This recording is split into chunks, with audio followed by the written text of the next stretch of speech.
Hello friends, welcome to IT for you. I hope आप सभी अच्छे होंगे। तो आज हम बात करेंगे MCSA के नेक्स्ट टॉपिक एक्टिव डायरेक्टरी के बारे में। तो चलिए शुरू करते हैं। So what is active Directory? Active directory क्या है? एंड एक्टिव डायरेक्टरी को हम शॉर्ट फॉर्म में AD भी बोलते हैं। तो अगर आपसे कोई बात करता है कि AD के बारे में, तो it means Active Directory. Active Directory is a Microsoft technology used to manage computers and other devices on a network. It means ये एक माइक्रोसॉफ्ट टेक्नोलॉजी है जो कि आपको सर्वर ऑपरेटिंग सिस्टम के साथ मिलती है and it use to manage computers and other devices on a network. It means आपके पास जो आपके नेटवर्क इन्वायरमेंट में जो कंप्यूटर्स है और अदर डिवाइसेस हैं वो सभी आप एक्टिव डायरेक्टरी से मैनेज कर सकते हैं। It is a primary feature of Windows server. ये विंडोज सर्वर का एक प्राइमरी फीचर है, यानी इसके बिना आप किसी दूसरे कंप्यूटर या डिवाइसेस को मैनेज नहीं कर पाएंगे। तो ये बेसिकली हमारा एक प्राइमरी यानी कि मेन फीचर हो गया। और उसके बाद फ्रेंड्स आपके लिए एक इंटरव्यू क्वेश्चन भी है। अगर आपसे इंटरव्यूअर ये पूछता है कि एक्टिव डायरेक्टरी इनिशियली कब स्टार्ट हुई थी? Active directory was initially released with Windows 2000 server and revised with additional features in Windows server 2008 और उसके बाद 2012, देन 2016 और अब हम यूज कर रहे हैं 2019। तो अगर आपसे इंटरव्यू में ये पूछा जाता है तो आप ये बता सकते हैं। And guys, all the information in active directory is stored in the form of objects. यानी कि आपकी जितनी भी इंफॉर्मेशन है एक्टिव डायरेक्टरी में वो एक ऑब्जेक्ट की फॉर्म में स्टोर होती है। तो गाइज, अगर आपसे कोई इंटरव्यू में पूछता है कि एक्टिव डायरेक्टरी जो स्टोर होती है वो किस फॉर्म में स्टोर होती है, तो आपको ये बताना है कि वो ऑब्जेक्ट्स फॉर्म में स्टोर होती है। और ये आपको पता होना चाहिए, ये बहुत ही ज़्यादा इंपॉर्टेंट है कि एक्टिव डायरेक्टरी जो स्टोर होती है वो ऑब्जेक्ट्स के फॉर्म में स्टोर होती है। And Active directory structure include 3 main tyres, और वो क्या है? Domain, trees and forest. अब ये तीनों क्या है? डोमेन्स क्या है, ट्रीज क्या है, फॉरेस्ट क्या है? ये मैं आपको पूरी तरीके से एक्सप्लेन करूंगा कि आप कैसे आइडेंटिफाई कर सकते हैं कि फॉरेस्ट क्या है और ट्रीज क्या है और डोमेन क्या है। तो इन तीनों को एक्सप्लेन करने से पहले मैं आपको एक्टिव डायरेक्टरी के बेनिफिट्स दिखाना चाहूँगा कि इसके बेनिफिट्स क्या हैं। सो गाइज, ये एक्टिव डायरेक्टरी के बेनिफिट्स हैं। हिरारिकल ऑर्गेनाइजेशन स्ट्रक्चर, यानी कि आपके पास एक्टिव डायरेक्टरी में जो भी ऑप्शंस है वो एक हिरारिकल स्ट्रक्चर में है। Hierarchical structure mean step by step, यानी कि जो स्टेप आपको पहले कंप्लीट करना है, यानी आपको पहले स्टेप 1 कंप्लीट करना है तो आपको स्टेप 1 पे जाना पड़ेगा, देन 2, देन 3। तो हिरारिकल स्ट्रक्चर का एग्जांपल क्या होगा? फॉर एग्जांपल, अगर ये आपकी एक मशीन है, आपका ये लैपटॉप या डेस्कटॉप, उसके बाद आपने क्या किया? इस पे ऑपरेटिंग सिस्टम इंस्टॉल किया और उसके बाद आपने क्या किया? आपने यहाँ पर एक यूज़र अकाउंट बनाया। तो ये एक हिरारिकल स्ट्रक्चर है। तो ये एक हिरारिकल स्ट्रक्चर है, यानी कि फर्स्ट आपकी जो मशीन है, आपका जो लैपटॉप या डेस्कटॉप है, वो एक हार्डवेयर मशीन है। उसके ऊपर आपने ऑपरेटिंग सिस्टम इंस्टॉल किया और उसके बाद आपने अपना यूज़र अकाउंट सेटअप किया। And it supports multi master authentication and multi master replication, यानी कि active directory multi master authentication plus multi master replication को सपोर्ट करती है। मल्टी मास्टर ऑथेंटिकेशन से आप एक जगह बैठकर अपने सारे सर्वर, आपके नेटवर्क में जितने भी सर्वर हैं उन सबको मैनेज कर सकते हैं, उनको कंट्रोल कर सकते हैं, उनको ऑथेंटिकेट कर सकते हैं। यानी कि आपके नेटवर्क में अगर 3 से 4 सर्वर हैं तो आप उनको एक जगह से ही सब कुछ कंट्रोल कर सकते हैं। आपको हर एक सर्वर पर इंडिविजुअली जाने की ज़रूरत नहीं है। एंड मल्टी मास्टर रेप्लिकेशन का मतलब है, फॉर एग्जांपल, आपने अपने DC सर्वर पर कुछ चेंज किया, यानी कि आपने अपने डोमेन कंट्रोलर पर कुछ चेंजेस किए। तो जो चेंजेस आपने किए हैं अपनी डोमेन कंट्रोलर की मशीन पर, वो अपने आप दूसरे सर्वर पर भी रेप्लिकेट हो जाएंगे। यानी कि जो आपने DC पर किया, सेम एज इट इज दूसरे सर्वर पर भी आपको वो शो करेगा। यानी कि आपने DC वाले सर्वर पे एक यूज़र बनाया तो वो बाय डिफ़ॉल्ट आपके ADC पर भी दिखाई देगा। अगर आपने कोई परमिशन चेंज की या आपने कोई ग्रुप पॉलिसीज़ बनाई या आपने उसके अलावा कुछ भी डिप्लॉय किया अपने नेटवर्क में, तो वो सारी चीज़ें रेप्लिकेट कर देगा आपके दूसरे सर्वर पर जो कि आपके इन्वायरमेंट में कनेक्टेड होगा। And Active Directory a single point of access to the network resources. अगर आपके पास आपके नेटवर्क में डिफरेंट टाइप्स ऑफ डिवाइसेस हैं तो आप उन सबको एक जगह से ही कंट्रोल कर सकते हैं, यानी कि आपको चेंजेस करने के लिए बार बार किसी डिवाइसेस के पास जाना नहीं पड़ेगा। यानी कि आपको अगर कुछ मैनेज करना है, आपको कुछ चेंजेस करने, तो आपको एक्चुअली उस डिवाइस के पास जाने की ज़रूरत नहीं है। And ability to create a trust relationship with external networks running previous version of Active Directory and even Unix. For example अभी हम विंडोज सर्वर 2019 यूज़ कर रहे हैं और आप अगर किसी कंपनी में जाते हैं वहाँ पर आपके पास पुराने सर्वर भी है, यानी कि आपके पास विंडोज सर्वर 2016 भी है, 2012 भी है, तो वो सब भी आपके सर्वर इन्वायरमेंट में कंपैटिबल रहेंगे। तो यानी कि ये ज़रूरी नहीं है कि आपने अगर 2019 सर्वर इंस्टॉल किया तो आपके दूसरे सर्वर भी, यानी कि आपका ADC या CDC वो 2019 ही होने चाहिए, वो आप 2016 भी हो सकते हैं, वो 2012 भी हो सकते हैं। तो ये उसको सपोर्ट करता है, यानी कि अगर आपके सर्वर एडिशन सेम नहीं है तो ये दूसरे सर्वर के साथ भी कंपैटिबल है। आई होप गाइज आपको एक्टिव डायरेक्टरी के बेनिफिट्स के बारे में पता लग गया होगा। तो चलिए अब हम स्टार्ट करते हैं कि फॉरेस्ट, ट्रीज और डोमेन क्या है। फॉरेस्ट वर्ड से ही आपको पता लग रहा है, यानी कि एक जंगल जहाँ पर बहुत सारे पेड़ हैं, यानी फॉरेस्ट हम किसको कहते हैं, जहाँ पे काफ़ी सारे ट्रीज होते हैं, तो वो फॉरेस्ट हो गया। सो गाइज फॉर एग्जाम्पल ये हमारा फॉरेस्ट है और इसके अंदर ये 3 ट्रीज हैं।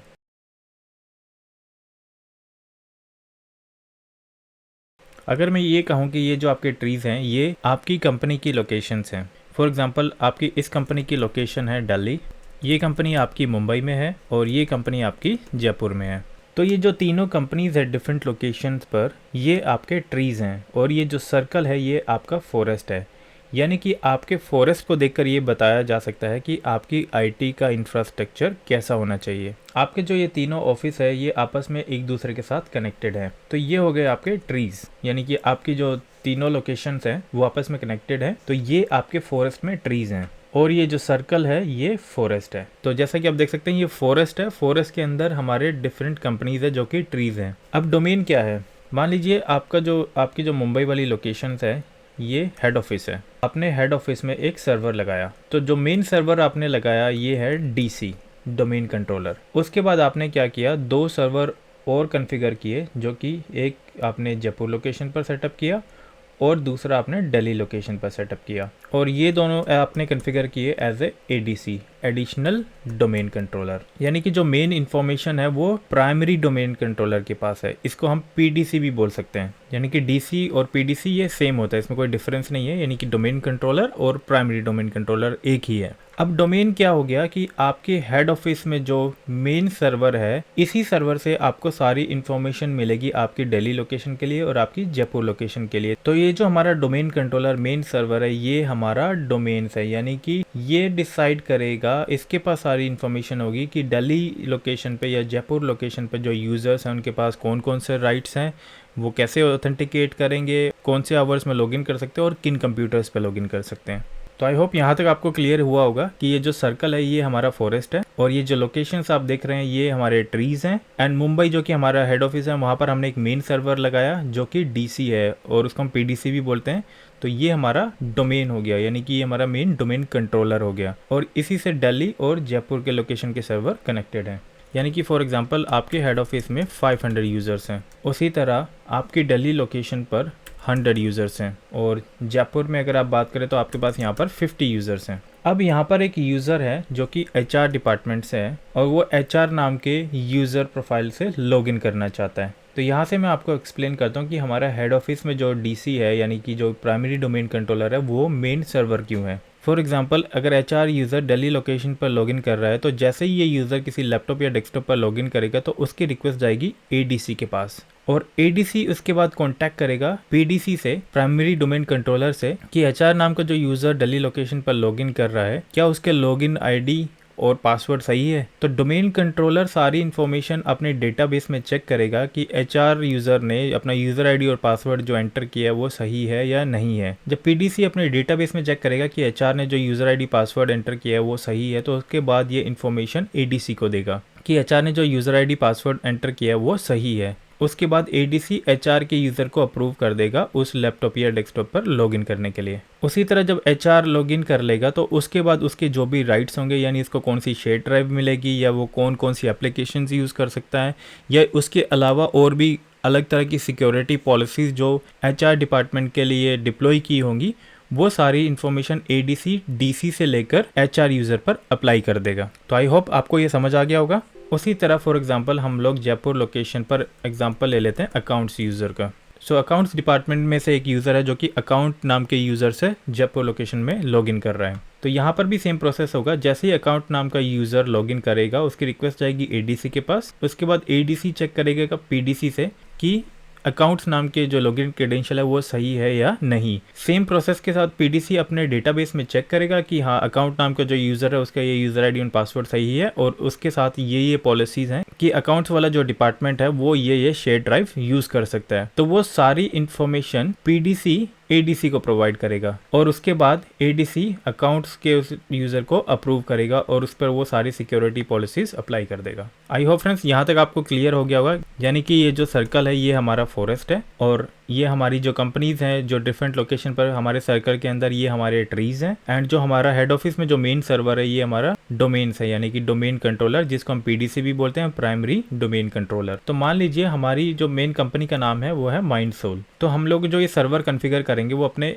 माइंडसोल के नाम से करेंगे। तो फॉर एग्जांपल मैं यहाँ पर एक डोमेन खरीद लेता हूँ जिसका नाम है mindsole.in। तो डोमेन क्या होता है? बेसिकली अगर आप फेसबुक की बात करें तो ये फेसबुक एक कंपनी है। तो उन लोगों ने अपने एक डोमेन नेम खरीदा, यानी कि आप इंटरनेट पर अगर उनकी कंपनी को एक्सेस करेंगे तो उन्होंने एक डोमेन नेम खरीदा जो कि .com है। यानी कि आप facebook.com अगर ब्राउजर पर जाकर लिखते हैं तो आप उनकी वेबसाइट को एक्सेस कर सकते हैं। तो यानी कि जो उन्होंने डोमेन कंट्रोलर बनाया वो facebook.com के नाम से है। उसी तरह अगर हम बात करें गूगल की, तो ये गूगल कंपनी का नाम है, और इसके साथ अगर आप देखेंगे तो ये कंपनी का डोमेन है। उसी तरह मैं अगर अमेजन की बात करूँ तो amazon.com अगर आप टाइप करते हैं तो आप पहुंच जाते हैं यूएस की वेबसाइट पर। यानी कि अगर यूएस के जो यूजर्स हैं अगर उन्हें शॉपिंग करनी है तो उनको amazon.com टाइप करना पड़ेगा। और अगर आप इंडिया में है, अगर आप यहाँ पर टाइप करते हैं amazon.in तो आप ओनली इंडिया की वेबसाइट से शॉपिंग कर पाएंगे। तो उसी तरह जो हमारी कंपनी के वेबसाइट का एड्रेस है वो है mindsole.in, और इसको मैंने कॉन्फ़िगर किया हुआ अपने डोमेन कंट्रोलर पे। यानी कि जो मेरा डोमेन कंट्रोलर का नाम है वो है dc.mindsole.in।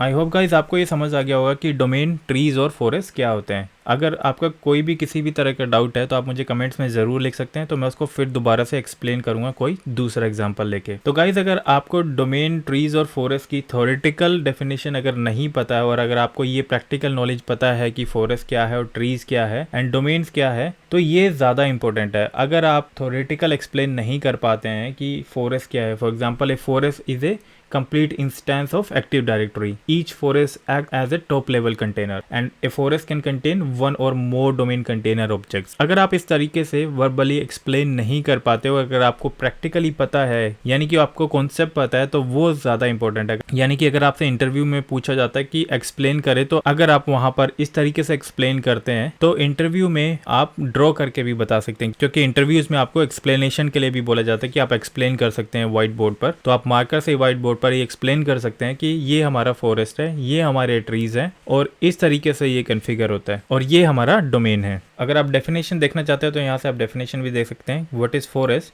A forest is a complete instance of active directory. Each forest acts as top level container. A forest can contain one or more domain container objects. What is trees? Domains. Trees are collection of the domains that are grouped together in hierarchical structures. When you add a domain to a tree, it becomes a child of the tree root domain. The domain to which a child domain is attached is called the parent's domain. And what is domain? A group of computer and devices on a network that are administered as a unit with common rules and procedures. A domain is used to manage all users' functions, including username, password and shared system resources, authentication and access. तो जैसा कि मैंने आपको बताया था कि HR user और जो अकाउंट यूज़र हैं वो अपनी अपनी लोकेशन से अगर लॉगिन करना चाह रहे हैं तो उनकी इन्फॉर्मेशन एडीसी के पास जाएगी, और एडीसी डोमेन कंट्रोलर से पूछेगा कि एचआर या अकाउंट्स वाले ने जो लॉगिन क्रेडेंशियल एंटर किया है वो सही है या नहीं है, और लॉगिन करने के बाद उनको कौन कौन से राइट्स मिलने चाहिए, यानी उनको कौन से शेयर ड्राइव का एक्सेस मिलना चाहिए, और वो कौन से अदर रिसोर्सेज यूज़ कर पाए जो कि ओनली उस डिपार्टमेंट के लिए असाइन किए गए हैं। And then what is domain controller? A domain controller is the centerpiece of the Windows Active Directory service. It authenticates users, stores user account information and enforces security policy for a Windows domain. यानी कि वो user को authenticate करेगा और उसकी सारी information save करके रखेगा, और जो भी सिक्योरिटीज पॉलिसीज होगी वो यूज़र के अकॉर्डिंग, यूज़र के डिपार्टमेंट के अकॉर्डिंग वहाँ पर अप्लाई करके रखेगा। A domain controller is a server on a Microsoft Windows network that is responsible for allowing host access to Windows domain resources. यानी कि डोमेन कंट्रोलर ही रिस्पॉन्सिबल होगा कि जो भी एक्सेस अगर कोई यूज़र करना चाह रहा है तो वो कैसे होगा। यानी कि फॉर एग्जांपल अगर आप किसी कंपनी के एम्प्लॉय है तो अगर आप मेन कंपनी में एंटर करना चाहते हैं तो आपको मेन डोर पर या मेन गेट पर आपको अपना एक्सेस कंट्रोल यानी कि एक्सेस कार्ड या फिंगरप्रिंट के थ्रू वहां पर ऑथेंटिकेट करना पड़ेगा। तो वो इन्फॉर्मेशन कैसे चेक होगी, जैसे ही आप अपना एक्सेस कार्ड टच करेंगे या फिर फिंगरप्रिंट स्कैन करेंगे तो उससे क्या होगा, इसकी इन्फॉर्मेशन सर्वर के पास जाएगी। सर्वर चेक अपने डेटाबेस में चेक करेगा कि इस यूजर्स की इन्फॉर्मेशन मेरे पास है या नहीं है, उसके अकॉर्डिंग वो आपको ऑथेंटिकेट करेगा। आई होप आपको ये सब क्लियर हो गया होगा कि डोमेन ट्रीज और फॉरेस्ट क्या है। अगर आपका कोई भी डाउट है तो आप मुझे कमेंट्स में जरूर लिखें, मैं फिर से एक वीडियो बनाकर प्रॉपर किसी दूसरे एग्जाम्पल के साथ उसको एक्सप्लेन करूंगा। तो चलिए डिस्कस करते हैं प्राइमरी डोमेन कंट्रोलर के बारे में, जिसको हम शॉर्ट फॉर्म में पीडीसी बोलते हैं। PDC maintains a read write directory of user accounts and security information. PDC authenticate user names and passwords when members log in into the network. तो चलिए हम यहाँ पर प्रैक्टिकल करके देखते हैं कि हम लोग एक्चुअल में प्राइमरी डोमेन कंट्रोलर कैसे बनाते हैं। तो यहाँ आप देख सकते हैं हमारे पास विंडोज सर्वर 29 डीसी की एक मशीन है और विंडोज 10 की एक मशीन है, जो कि हमने अपनी पिछली वीडियोस में ये बनाई थी। तो चलिए यहाँ से अपनी सर्वर मशीन को स्टार्ट कर लेते हैं एंड उसके बाद फिर से राइट क्लिक कीजिए कनेक्ट, और यहाँ से I want to connect full screen and enter your password. तो हमारी मशीन जो है वो स्टार्ट हो गई है। तो जैसा कि मैंने आपको बताया था, जब भी आप फर्स्ट टाइम लॉगिन करते हो तो सर्वर मैनेजर की विंडो बाय डिफ़ॉल्ट ओपन हो जाएगी। तो यहाँ आप देख सकते हैं हमारे पास only default roles and server groups हैं। अगर मैं क्लिक करता हूँ लोकल सर्वर पर तो यहाँ आप देख सकते हैं हम लोगों ने ऑलरेडी अपने सर्वर को रीनेम कर दिया था लास्ट टाइम, और अभी जो वर्क ग्रुप है यानी कि ये स्टैंड अलोन सर्वर है, यानी कि ये अभी डोमेन में नहीं है, इस पर किसी भी तरह का कोई डोमेन कॉन्फ़िगर नहीं हुआ है, यानी कि हम लोगों ने ये मशीन को डोमेन कंट्रोलर नहीं बनाया है। तो सर्वर नेम आप अपने अकॉर्डिंग कुछ भी सेट कर सकते हैं। मैंने यहाँ पर सेट किया था MS यानी कि माइंडसोल, DC यानी कि डोमेन कंट्रोलर 01 मशीन। तो गाइस अगर आप इस मशीन को as a domain controller promote करना चाहते हैं तो उसके लिए हमें यहाँ पर एक्टिव डायरेक्टरी इंस्टॉल करनी होगी। और अगर हम बात करें कि एक्टिव डायरेक्टरी इंस्टॉल करने के लिए बेसिक रिक्वायरमेंट्स क्या है, तो चलिए वो देखते हैं। तो एक्टिव डायरेक्टरी इंस्टॉल करने के लिए आपको एडमिनिस्ट्रेटर अकाउंट से लॉगिन करना है और उस एडमिनिस्ट्रेटर अकाउंट पे पासवर्ड होना जरूरी है। तो हमारा ऑलरेडी एक एडमिनिस्ट्रेटर अकाउंट है और जिस पर पासवर्ड भी सेट है। देन उसके बाद the correct operating system version, यानी कि हमारे पास सर्वर OS होना चाहिए। Then third is properly configure TCP IP address, यानी कि आपकी जो सर्वर मशीन है वहां पर प्रॉपर IP एड्रेस असाइन होना चाहिए। डिफॉल्ट गेटवे ऑप्शनल है, अगर आपके पास कोई राउटर नहीं है, अगर आप कोई डिफॉल्ट गेटवे यूज नहीं कर रहे हैं तो वो जरूरी नहीं है कि आपको एंटर करना है। तो चलिए अपनी सर्वर मशीन पर जाकर देख लेते हैं कि हमारे नेटवर्क अडेप्टर में हम लोगों ने यहाँ पर क्या IP एड्रेस असाइन किया हुआ है। तो यहाँ से आप देख सकते हैं कि हम लोगों ने जो IP एड्रेस असाइन किया हुआ 172.16.20.5 ये मेरी सर्वर का IP है और ये सबनेट मास्क मैंने यहाँ पर दिया हुआ है। मैं अभी फिलहाल यहाँ पर एक राउटर यूज़ कर रहा हूँ तो मैंने उस राउटर का IP एड्रेस दिया हुआ है, बट अगर आपके पास कोई राउटर नहीं है तो आप इसको ब्लैंक कर सकते हैं। ये ज़रूरी नहीं है कि आपको यहाँ पर अपने राउटर का एड्रेस देना है, लेकिन उसके लिए आपको क्या करना होगा, अपने प्रेफर्ड DNS सर्वर में अपने मेन सर्वर का IP दे दीजिए। यहाँ मैं 20.5 कर देता हूँ, उसके बाद क्लिक ओके क्लोज। तो हमारी ये रिक्वायरमेंट भी पूरी हो गई है, यानी कि हम लोगों ने यहाँ पर IP एड्रेस भी असाइन कर दिया। N operational DNS server which can be install on the DC itself. तो जैसा कि मैंने अभी आपके सामने DNS में अपने सेम सर्वर का IP एड्रेस दिया था, तो ये मैं आगे आपको एक्सप्लेन करूंगा, बिकॉज DNS सर्वर का एक प्रॉपर सेपरेट लेक्चर है जिसमें कि आपको मैं प्रॉपरली विद प्रैक्टिकल एक्सप्लेन करूंगा। एंड उसके बाद a domain name that you want to use. तो हमारे पास एक डोमेन नेम भी है, मेरे केस में मैं यहाँ पर यूज करने वाला हूँ mindsol.in, बट आप यहाँ पर कोई भी डोमेन नेम दे सकते हैं। ये जरूरी नहीं है कि आपको कोई डोमेन नेम परचेज ही करना है, यहाँ पर आप अपना नाम भी दे सकते हैं, ये xyz.com.in.xyz कुछ भी आप दे सकते हैं। तो चलिए देखते हैं कि एक्टिव डायरेक्टरी को कैसे इंस्टॉल करते हैं। तो उसके लिए आप जाइए अपनी सर्वर मशीन पर, तो यहाँ आप देख सकते हैं आपके पास ऑप्शन आ रहा है ऐड रोल्स एंड फीचर्स। अगर आपने सर्वर मैनेजर बंद कर दिया, यानी कि ये सर्वर मैनेजर की विंडो अगर आपके पास नहीं है, तो आपको क्या करना है, इसको फॉर एग्जाम्पल अभी हम लोग कैसे ऐड करेंगे, तो आपको क्या करना है, विंडोज पर जाकर सर्वर मैनेजर को सर्च कर लीजिए। उसके बाद सर्वर मैनेजर को ओपन कीजिए और यहाँ से आप देख सकते हैं ये प्रोसेसिंग चल रही है, तो it will take some time. तो ये आपकी मशीन की स्पीड के ऊपर डिपेंड करता है कि ये कितना टाइम लगेगी। तो जैसे ही यहाँ से प्रोसेसिंग फिनिश होगी तो आप देख सकते हैं हमारे पास यहाँ पर ऑप्शंस आ गए हैं कि हमारे पास कौन कौन से roles and server groups available हैं। तो यहाँ आप देख सकते हैं आपके पास ऑप्शन है ऐड रोल्स एंड फीचर्स, या फिर आप मैनेज पर जाकर यहाँ से भी ऐड रोल्स एंड फीचर्स पर क्लिक कर सकते हैं। और अगर आप कोई रोल रिमूव करना चाहते हैं तो यहाँ से कर सकते हैं रिमूव रोल्स एंड फीचर्स। तो अभी हमें रोल ऐड करना है, तो हम लोग यहाँ पर क्लिक करेंगे ऐड रोल्स एंड फीचर्स, या आप यहाँ पर भी क्लिक कर सकते हैं। तो यहाँ आप देख सकते हैं आपके पास ये ऐड रोल्स एंड फीचर्स का एक विजार्ड ओपन हो गया। इसमें यहाँ पर आपको ये बोल रहा है this wizard helps you install roles, role services और फीचर्स। यहाँ से आप रोल इंस्टॉल करेंगे, रोल सर्विसेज और उसका feature. You determine which roles, role service or features to install based on the computing needs of your organization, such as sharing documents or hosting a website। तो आपको यहाँ से decide करना है कि आप कौन सी रोल्स इंस्टॉल कर रहे हो जो कि आपकी ऑर्गेनाइजेशन के लिए नीडेड है। To remove roles, role services और features, start the remove roles and features wizard. तो हमें ये नहीं करना है क्योंकि हम लोग अभी रोल्स इंस्टॉल कर रहे हैं, तो ये ऑप्शन हमारे लिए अभी नहीं है। Before you continue verify that the following task have been completed. तो जैसा कि अभी मैंने आपको बताया था कि अगर आप एक्टिव डायरेक्टरी इंस्टॉल करना चाहते हो तो ये फीचर्स आपके पास अवेलेबल होने चाहिए। तो यहाँ से आप देख सकते हैं the administrator account has a strong password, जो कि हम लोगों ने ऑलरेडी सेट किया हुआ है। Network settings such as static IP address are configured. तो हम लोगों ने स्टैटिक आईपी ऑलरेडी असाइन कर लिया है। गाइस, कभी भी आप सर्वर पर ऑटोमेटिक आईपी असाइन नहीं करेंगे, स्टैटिक होना चाहिए, यानी कि कभी भी आपको सर्वर पर ये ऑप्शन यूज़ नहीं करना है obtain IP address automatically. Server पर हमेशा आप स्टैटिक यानी कि मैनुअली आईपी एड्रेस असाइन करेंगे। तो जैसा कि आप देख सकते हैं यहाँ पे हम लोगों ने ऑलरेडी एक आईपी एड्रेस असाइन किया हुआ है। एंड उसके बाद the most current security updates from Windows updates are installed. अगर आपकी कोई अपडेट्स पेंडिंग है तो आप इंस्टॉल कर सकते हैं। अगर आपको उससे रिलेटेड कोई एरर आता है तो आपको सारे अपडेट्स इंस्टॉल करने होंगे। तो हम लोगों ने ऑलरेडी रिक्वायरमेंट देख ली है, तो अब यहाँ से आप क्लिक कीजिए नेक्स्ट, और यहाँ से हम फर्स्ट ऑप्शन सेलेक्ट करेंगे रोल बेस्ड और feature based installation, configure a single server by adding roles, role service and features. और सेकंड ऑप्शन के बारे में मैं आने वाली वीडियोज़ में आपको एक्सप्लेन करूँगा। तो अभी हम लोगों को सेलेक्ट करना रोल बेस्ड और feature based installation. Click next. यहाँ पर आपको फर्स्ट ऑप्शन सेलेक्ट करना select A server from the server pool. तो ये सर्वर का नाम आप यहाँ पर देख सकते हैं MSDC01, और ये हमारे सर्वर का आईपी एड्रेस है। एंड हमारा ऑपरेटिंग सिस्टम है Windows server 2019 data centre evaluation. Click again on next. तो यहाँ आप देख सकते हैं कि ये सारी रोल्स आपके सर्वर पर अवेलेबल है, यानी कि ये डिफरेंट टाइप्स ऑफ रोल्स हैं। और आने वाली वीडियोस में मैं ये सारी रोल्स के बारे में एक्सप्लेन करूंगा, यानी इन सारे रोल्स के लिए एक सेपरेट वीडियो होगी जिसमें कि मैं आपको प्रॉपर एक्सप्लेन करूंगा कि हम कंपनी इन्वायरमेंट में इन रोल्स का कैसे यूज़ कर सकते हैं। तो अभी के लिए हमें फिलहाल एक्टिव डायरेक्टरी डोमेन सर्विसेज का रोल इंस्टॉल करना है और DNS का। तो एक्टिव डायरेक्टरी डोमेन सर्विस के लिए मैं यहाँ पर क्लिक करता हूँ। तो यहाँ पे आप देख सकते हैं ये सारे फीचर्स आपको मिलेंगे, और ये ऑप्शन भी आपको यहाँ से टिक कर देना है, include management tools if applicable. Add features पर क्लिक कीजिए। उसके बाद हम लोगों को यहाँ से DNS सर्वर इंस्टॉल करना है, तो DNS सर्वर पर टिक कीजिए।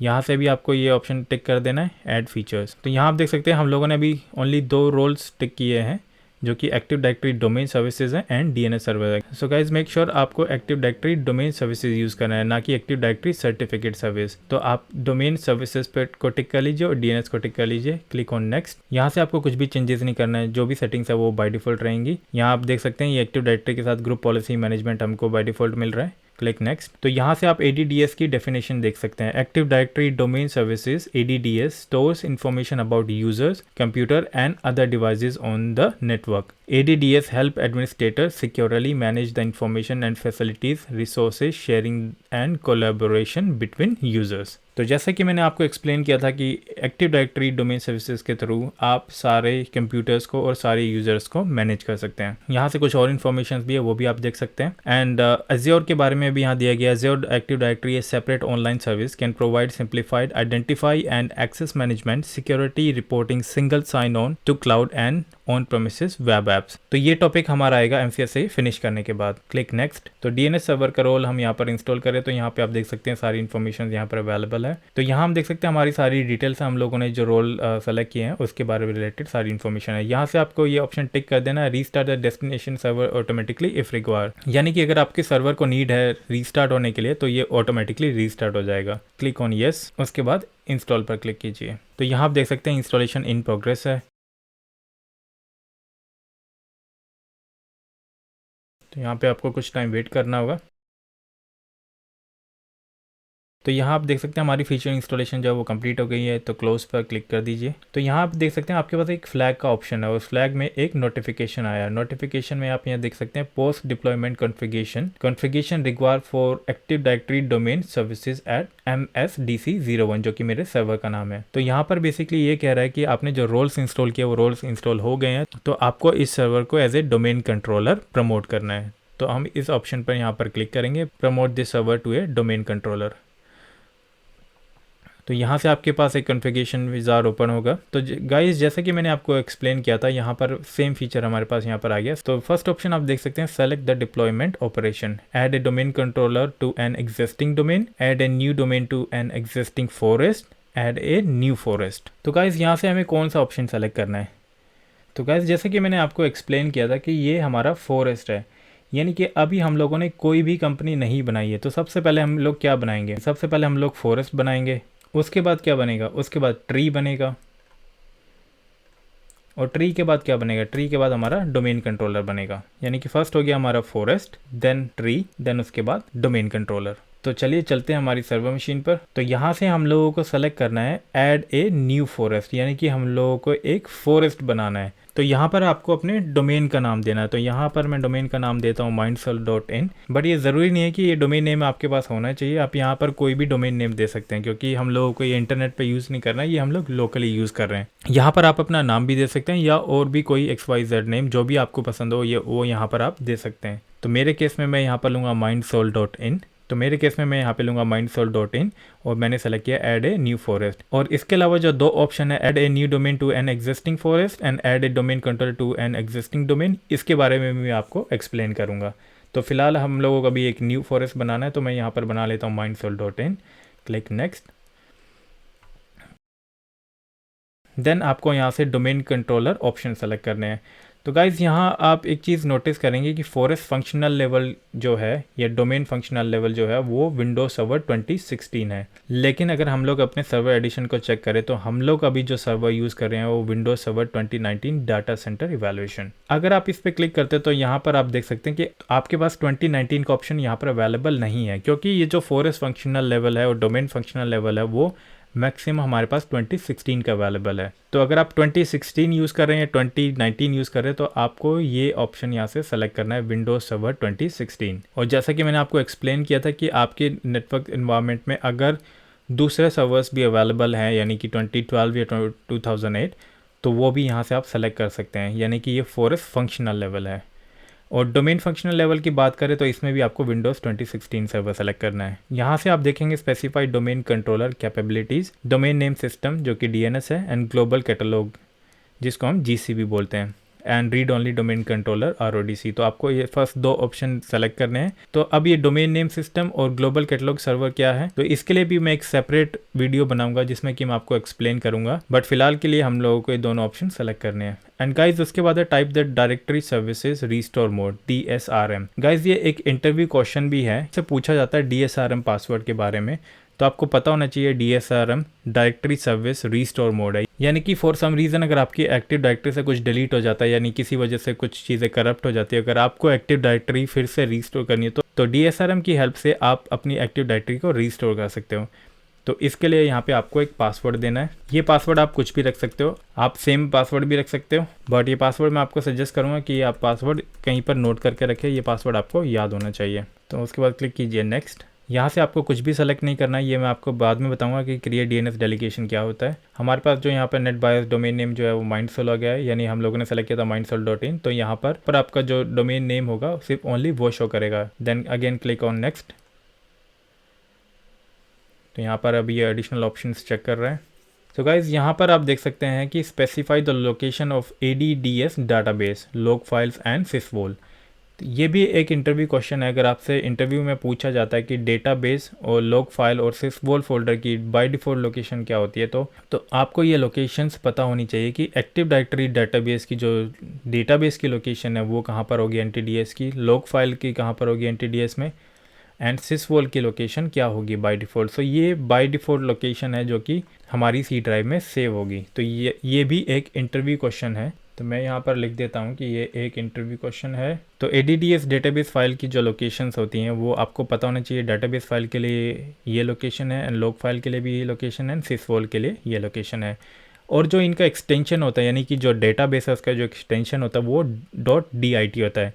जैसे कि विंडोज़ में किसी अगर आप कोई सॉफ्टवेयर इंस्टॉल करते हो तो उसका फाइल एक्सटेंशन होता है .exe, उसी तरह NTDS का जो एक्सटेंशन होगा वो .did है। अगर आपसे इंटरव्यू में पूछा जाता है कि डेटाबेस की फाइल का एक्सटेंशन क्या होता है तो आपको बताना है .dit। और एक्टिव डायरेक्टरी इंस्टॉल होने के बाद मैं आपको ये शो भी करूँगा कि ये यहाँ पर आप इस लोकेशन पर जाकर आप देख सकते हैं। तो उसके बाद आपको अगेन क्लिक करना है नेक्स्ट। तो यहाँ से आप रिव्यू कर सकते हैं, जो जो इन्फॉर्मेशन आपने दी थी वो सारी इन्फॉर्मेशन यहाँ पर अवेलेबल है। और उसके बाद आप यहाँ देख सकते हैं, यहाँ पर एक ऑप्शन आपके पास हो रहा है, the setting can be exported to a Windows PowerShell script to automate additional installation.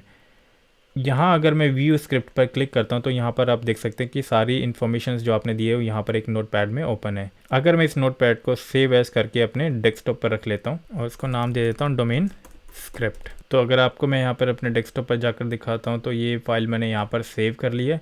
इसका क्या फ़ायदा है, जैसा कि यहाँ पर दिया गया, these settings can be exported to a Windows PowerShell script to automate additional installation. यानी कि अगर आपको फिर से ही एक्टिव डायरेक्टरी दूसरे सर्वर पर इंस्टॉल करनी है तो आप पावरशेल के थ्रू भी ये कर सकते हैं। यानी कि आपको ये सारे स्टेप्स फॉलो नहीं करने पड़ेंगे, आपको केवल ये स्क्रिप्ट कॉपी करके पावरशेल पर चला देनी है। कि पावरशेल आप कहाँ से ओपन करेंगे, यहाँ पर अगर मैं सारी चीज़ें कॉपी पेस्ट कर देता हूँ तो ये बाय डिफ़ॉल्ट सारी चीज़ें इस सर्वर पर ये सारी डिटेल्स इंस्टॉल कर देगा। तो अभी फ़िलहाल हम लोगों को ये मैनुअली पता होना चाहिए, क्योंकि तो पावरशेल के बारे में हम लोग बाद में डिस्कस करेंगे और मैं आपको बताऊंगा कि पावरशेल से आप कैसे बेनिफिट उठा सकते हैं। तो फिलहाल हम लोग क्लिक करेंगे नेक्स्ट पर। तो यहाँ से ये देख सकते हैं कि अभी कुछ चेक्स हो रहे हैं और उसके बाद हमारे पास यहाँ पर ग्रीन टिक का ऑप्शन आ जाएगा। तो ये देख सकते हैं हमारे पास ग्रीन टिक का ऑप्शन आ गया है। और ये ऑप्शंस अगर आप देखते हैं यहाँ पर येलो, अगर आपके पास इस तरह के येलो साइन आ रहे हैं तो ये एरर नहीं है, ये सिर्फ नोटिफिकेशंस हैं। ये कुछ डिपेंडेंसीज हैं जो हमें इस सर्वर पर चाहिए, लेकिन अभी ये ऑप्शनल है। अगर आपके पास यहाँ पर कोई रेड क्रॉस का साइन आता है तो इट मीन्स कोई आपके सर्वर में प्रॉब्लम है, तो आपको रिजॉल्व करनी है। अगर आपको इस तरह का कोई एरर आता है, अगर आप नहीं कर पा रहे हैं तो आप मुझे कमेंट्स में ज़रूर बता सकते हैं, तो मैं आपकी हेल्प करूँगा। तो अभी हम लोगों के जो चेक्स हैं वो पास हो गए हैं, तो अभी इसको इंस्टॉल कर लेते हैं। गाइज़ ये यहाँ पर थोड़ा सा टाइम लेगा और ये आपकी मशीन की कॉन्फ़िगरेशन पर डिपेंड करता है कि आपके पास कैसी कॉन्फ़िगरेशन की मशीन है। तो यहाँ आप देख सकते हैं कि हमारी जो इंस्टॉलेशन है वो कंप्लीट हो गई है और हम लोगों ने सेलेक्ट किया था रीस्टार्ट ऑप्शन, तो ये बाय डिफ़ॉल्ट अभी रीस्टार्ट हो जाएगा। यानी कि अभी इस सर्वर को ज़रूरत है रीस्टार्ट होने के लिए, तो ये बाय डिफ़ॉल्ट अभी रीस्टार्ट हो जाएगा।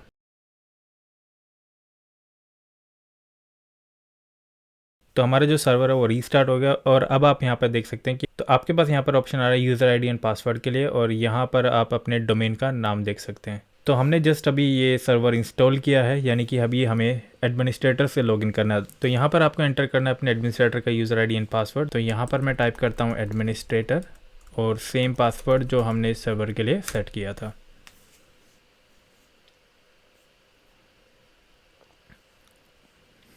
तो यहाँ देख सकते हैं आप हमारा सर्वर लॉगिन हो गया है। तो यहाँ से आप देख सकते हैं अभी ये जो पेज है वो रिफ़्रेश हो रहा है। It will take some time, तो ये डिपेंड करता है आपकी सर्वर की मशीन पर। तो देख सकते हैं कि हमारी जो प्रोसेसिंग है वो कंप्लीट हो गई है और यहाँ पर हमारे पास हम रोल्स देख सकते हैं कि हमारे पास कौन कौन से रोल्स अब अवेलेबल हैं। तो हमारे पास यहाँ पर जो नया रोल ऐड हुआ है वो है ADDS एंड DNS। हम एक्टिव डायरेक्टरी को ADDS भी बोलते हैं, यानी कि एक्टिव डायरेक्टरी डोमेन सर्विसेज। तो अब अगर आप यहाँ लोकल सर्वर पर क्लिक करेंगे तो यहाँ पर आप देख सकते हैं कि आपका जो कंप्यूटर नेम है, जो आपका सर्वर का नेम है, वो सर्वर नाम यहाँ पर आ रहा है। तो यहाँ पर आप देख सकते हैं हमारे पास हमारे डोमेन का नाम आ रहा है, जो कि मैंने सेट किया था mindsoul.in। और आपके केस में आप जो भी डोमेन नेम सेट करेंगे वो यहाँ पर शो करेगा। और यहाँ से आप अदर इन्फॉर्मेशन भी देख सकते हैं कि ये हमारा जो सर्वर का IP एड्रेस है, यहाँ से आप देख सकते हैं सर्वर का IP एड्रेस। यहाँ से हम देख सकते हैं कि हमारे पास कौन सा सर्वर ऑपरेटिंग सिस्टम इंस्टॉल है, और ये आपकी हार्डवेयर इन्फॉर्मेशन, क्योंकि हम लोग अभी वर्चुअल मशीन यूज़ कर रहे हैं। तो यहाँ पे आप देख सकते हैं माइक्रोसॉफ्ट कॉर्पोरेशन वर्चुअल मशीन। यहाँ से आप लास्ट इंस्टॉल अपडेट देख सकते हैं। अभी तक मैंने कोई अपडेट यहाँ पर इंस्टॉल नहीं किया है, तो बट जैसे ही आप यहाँ पर अपडेट इंस्टॉल करेंगे तो यहाँ पर आप उसका स्टेटस देख पाएंगे। तो यहाँ से आप विंडोज़ अपडेट का स्टेटस देख सकते हैं, download updates only using Windows update. अगर इस पर क्लिक करते हैं तो ये बाय डिफ़ॉल्ट आपको विंडोज़ अपडेट के पेज पर ले जाएगा। तो यहाँ आप देख सकते हैं हमारे पास कुछ अपडेट्स अवेलेबल है जो कि हमें इंस्टॉल करने हैं। तो मैं अभी यहाँ पर इंस्टॉल नाउ पर क्लिक कर देता हूँ। तो इस विंडो को आप यहाँ से क्लोज कर दीजिए, बिकॉज अभी इंस्टॉल हो रहा है। जैसे ही इंस्टॉलेशन कंप्लीट हो जाएगी तो ये आपको प्रॉम्प्ट करेगा सर्वर रीस्टार्ट करने के लिए। तो उसके लिए आप सर्वर स्ट्रेट अवे भी रीस्टार्ट कर सकते हैं और उस पर शेड्यूल भी लगा सकते हैं। तो मैं यहाँ से अभी इसको क्लोज कर देता हूँ, तब तक वो इंस्टॉल हो जाएगा बैकग्राउंड में। तो अदर सर्विसेज भी आप देख सकते हैं। यहाँ पर आपका टाइम जोन आएगा, जिस भी टाइम जोन में आपका सर्वर चल रहा है वो टाइम जोन यहाँ पर आएगा। तो यहाँ से आप अपनी मशीन की हार्डवेयर कॉन्फ़िगरेशन चेक कर सकते हैं, प्रोसेसर और इंस्टॉल रैम। जैसे कि आप देख सकते हैं मेरा जो सर्वर है 2 GB रैम के साथ चल रहा है और टोटल डिस्क स्पेस जो है यहाँ पर हम लोगों ने 40 GB असाइन की थी। तो हमारा जो सर्वर है अभी ये रेडी हो गया है। अगर आपको देखना कि एक्टिव डायरेक्टरी की कौन कौन सी सर्विसेज इंस्टॉल हुई है, जब आप यहाँ पर टूल्स पर क्लिक करते हैं तो आप देख सकते हैं कि हमें एक्टिव डायरेक्टरी की जो सर्विसेज है वो मिल गई हैं। Active directory administrative centre, active directory domain and trust, active directory module for Windows PowerShell, active directory sites and services, active directory users and computers. और इसके अलावा हमने DNS रोल इंस्टॉल किया था, तो DNS का रोल भी हमारे पास यहाँ पर अवेलेबल है। तो आई होप गाइज यहाँ तक आपको समझ आ गया होगा कि हम लोग कैसे सर्वर पर एक्टिव डायरेक्टरी इंस्टॉल करते हैं। तो चलिए आगे बढ़ते हैं। तो यहाँ पर आप टूल्स पर अगर क्लिक करते हैं तो हमें यहाँ से देखना है active directory users and computers. अगर आप इस पर क्लिक करते हैं तो यहाँ से आपके पास एक्टिव डायरेक्टरी की विंडो ओपन हो जाएगी। यहाँ से आप अपने डोमेन नेम पर जाइए और ये इसको एक्सपेंड कर लीजिए। एक्सपेंड करने के बाद देख सकते हैं यहाँ पे बाय डिफ़ॉल्ट OUs बने हुए हैं। जो फर्स्ट OUs है वो बिल्ट इन है, then computers, then domain controllers. Domain controller पे आप क्लिक करेंगे तो आप यहाँ देख सकते हैं कि आपका जो सर्वर है वो डोमेन कंट्रोलर है। तो डोमेन कंट्रोलर OU में आप देख सकते हैं कि आपका सर्वर का नाम आ रहा है। तो अगर आपसे इंटरव्यू में पूछा जाता है या कोई भी आपसे पूछे कि आप कैसे चेक करेंगे कि ये मशीन आपकी डोमेन कंट्रोलर है या नहीं है, तो आप यहाँ से भी चेक कर सकते हैं। जब आप डोमेन कंट्रोलर पर क्लिक करेंगे तो अगर आपकी सर्वर मशीन का नाम यहाँ पर आ रहा है तो यहाँ पर आप चेक कर सकते हैं कि ये मशीन आपकी डोमेन कंट्रोलर है या नहीं। तो अगर आप डोमेन कंट्रोलर की मशीन पर राइट क्लिक करते हैं और राइट क्लिक करने के बाद प्रॉपर्टीज़ में जाते हैं तो यहाँ पर जनरल इन्फॉर्मेशन में आप देख सकते हैं कि आपकी मशीन का नाम और आपकी मशीन का DNS नेम, यानी कि आपकी मशीन का जो FQDN नेम है वो है msdc01.mindcell.in। FQDN क्या होता है? Fully qualified domain name. तो ये भी एक इंटरव्यू क्वेश्चन है कि आपकी मशीन का FQDN नेम क्या है, तो आप यहाँ से भी चेक कर सकते हैं या फिर उनको बता सकते हैं कि हमारी मशीन का नाम जो भी होगा और उसके बाद डॉट हमारे डोमेन का नाम वो होगा हमारा FQDN fully qualified domain name. और यहाँ से डोमेन कंट्रोलर टाइप देख सकते हैं ये हमारा ग्लोबल कैटलॉग सर्वर भी है। ऑपरेटिंग सिस्टम में जाके हम लोग यहाँ से देख सकते हैं कि कौन सा ऑपरेटिंग सिस्टम इंस्टॉल है इस पर्टिकुलर डोमेन कंट्रोलर मशीन पर और उसका कौन सा वर्जन अवेलेबल है, यानी कि हर ऑपरेटिंग सिस्टम का एक वर्जन होता है। अगर मैं विंडोज़ R प्रेस करूं और रन कमांड पर जाकर यहाँ पर टाइप करता हूँ WinR WINVER, तो यहाँ से आप देख सकते हैं ये आपका विंडोज़ का वर्जन है 1809 OS बिल्ड। ये सेम OS बिल्ड जो है ये हमारे पास यहाँ पर आ रही है। मेंबर ऑफ में आप जाके देख सकते हैं कि आपका जो सर्वर है वो किसका मेंबर है, यानी कि ये डोमेन कंट्रोलर का मेंबर है। और अगर आप यहाँ से किसी दूसरे मेंबरशिप में इसको ऐड कराना चाहते हैं तो यहाँ से भी आप देख सकते हैं कि आपके पास अलग अलग ऑप्शंस अवेलेबल है। बिकॉज ये डोमेन कंट्रोलर है तो इसके पास सारी ऑथेंटिकेशन अवेलेबल है। डेलीगेशन का ऑप्शन मैं आपको बाद में एक्सप्लेन करूंगा। लोकेशन में आप यहाँ से लोकेशन दे सकते हैं कि आपका ये सर्वर कहाँ पे लोकेट है। मैनेज बाय में आप यहाँ पे इन्फॉर्मेशन देख सकते हैं कि ये कौन सी कंट्री में और कौन इसको कहाँ से मैनेज कर रहा है। डायल इन वाला फीचर मैं आपको बाद में एक्सप्लेन करूंगा। तो आई होप यहाँ तक आपका क्लियर हो गया होगा कि आप active directory users and computer में डोमेन कंट्रोलर के अंदर देख सकते हैं कि आपकी कौन कौन सी machine as a domain controller काम कर रही है। उसके अलावा जो ऑप्शंस अवेलेबल है इसके बारे में मैं आपको बाद में एक्सप्लेन करूँगा। मैनेज सर्विस अकाउंट के बारे में बाद में एक्सप्लेन करूँगा। फिर हम लोग यहाँ पर देखते हैं लास्ट ऑप्शन यूजर्स में आप देख सकते हैं कि हमारे पास यहाँ पर बाय डिफॉल्ट 2 यूजर अवेलेबल है, एडमिनिस्ट्रेटर और दूसरा है गेस्ट। अगर गेस्ट पर आप देखेंगे तो आपको ये ब्लैक एरो का साइन मिलेगा, इट मीन्स ये डिसेबल है। और जो दूसरे ग्रुप्स आप यहाँ पर देख रहे हैं ये ग्रुप्स हैं, यानी कि आप देख सकते हैं यहाँ पे एक पर्सन का सिंगल आइकन है, ये यूजर अकाउंट है, और जहाँ पर आपको ये डबल पर्सन दिखाई दे रहे हैं ये ग्रुप्स हैं। यानी कि हमारा जो यूज़र अकाउंट है एडमिनिस्ट्रेटर इसके पास फुल एक्सेस है, यानी कि ये फुल राइट्स के साथ काम कर रहा है, और गेस्ट यूज़र हमारा इस पे अवेलेबल नहीं है। विंडोज़ 2016 सर्वर में आपको यहाँ पर एक डिफ़ॉल्ट यूज़र भी मिलेगा जो कि 2019 में आपको देखने को नहीं मिलता है। आई होप यहाँ तक आपको क्लियर हो गया होगा। फिर से कंप्यूटर्स पर क्लिक करता हूँ तो यहाँ आप देख सकते हैं कि आपके पास कोई भी मशीन अवेलेबल नहीं है, यानी कि आपकी कोई भी मशीन अभी डोमेन में ज्वाइन नहीं है। जितनी भी मशीन आप डोमेन में इस सर्वर के साथ ज्वाइन करेंगे तो वो सारी लिस्ट आप यहाँ पर देख सकते हैं। तो उसके लिए हमें क्या करना होगा कि पहले हम लोग अपनी विंडोज़ 10 की मशीन को ऑन कर लेते हैं। यहाँ से इस मशीन को मैं स्टार्ट कर लेता हूँ। हमारे पास यहाँ पर 2 मशीन है, विंडोज़ 10 एंड विंडोज़ 10 M2, यानी M2 मीन्स मशीन 2। तो इसको भी मैं यहाँ से स्टार्ट कर लेता हूँ। गाइस उससे पहले एक चीज़ मैं आपको और बताना चाहूँगा कि यहाँ आप देख सकते हैं कि हम लोगों ने एक्टिव डायरेक्टरी इंस्टॉल कर ली है। तो इसके लिए भी आप एक चेक पॉइंट बना सकते हैं। अगर मैं यहाँ पर जाता हूँ और यहाँ पर जाकर राइट क्लिक करके यहाँ पर एक चेक पॉइंट बना लेता हूँ और इस चेक पॉइंट को नाम दे देता हूँ Windows server DC with AD, यानी कि ये चेक पॉइंट हमारा क्रिएट हो गया है विंडोज़ 29 डोमेन कंट्रोलर AD के साथ, यानी कि यहाँ पे मैंने एक्टिव डायरेक्टरी रोल इंस्टॉल किया है। आप इससे पहले एक्टिव डायरेक्टरी इंस्टॉल करने से पहले यहाँ पर एक फ्रेश मशीन का भी चेक पॉइंट बना सकते हैं, जिससे कि अगर आपको फ्रेश मशीन चाहिए होगी तो आप फ्रेश मशीन भी एक्सेस कर सकते हैं। तो मेरे केस में मैंने अभी फ़िलहाल एक्टिव डायरेक्टरी से चेक पॉइंट्स बनाने शुरू कर दिए हैं, तो आप भी अपनी नीड के अकॉर्डिंग चेक पॉइंट्स बना सकते हैं। तो चलिए अब चलते हैं विंडोज़ 10 की मशीन पर। यहाँ पर आप देख सकते हैं मैंने आपको लास्ट टाइम एक्सप्लेन किया था कि चेक पॉइंट्स कैसे बनाते, तो ये डिफरेंट चेक पॉइंट्स हमारे पास हैं।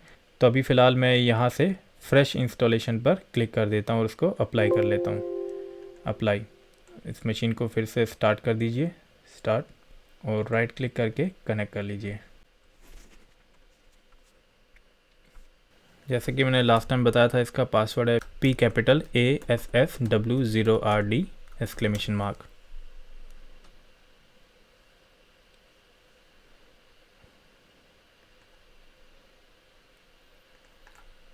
दूसरी मशीन को भी हम लोग कनेक्ट कर लेते हैं। PASSW0RD exclamation mark.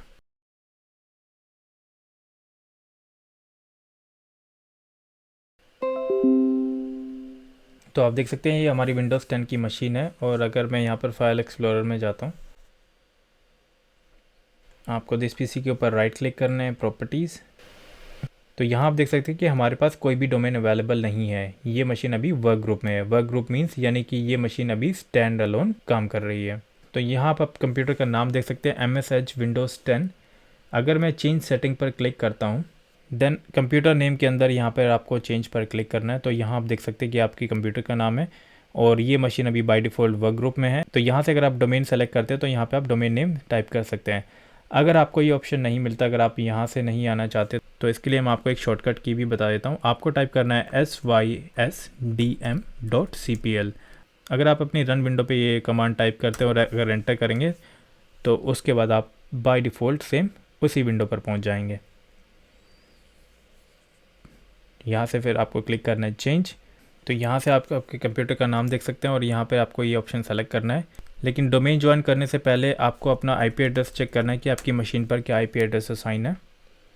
तो चलिए यहाँ से देख लेते हैं प्रॉपर्टीज़।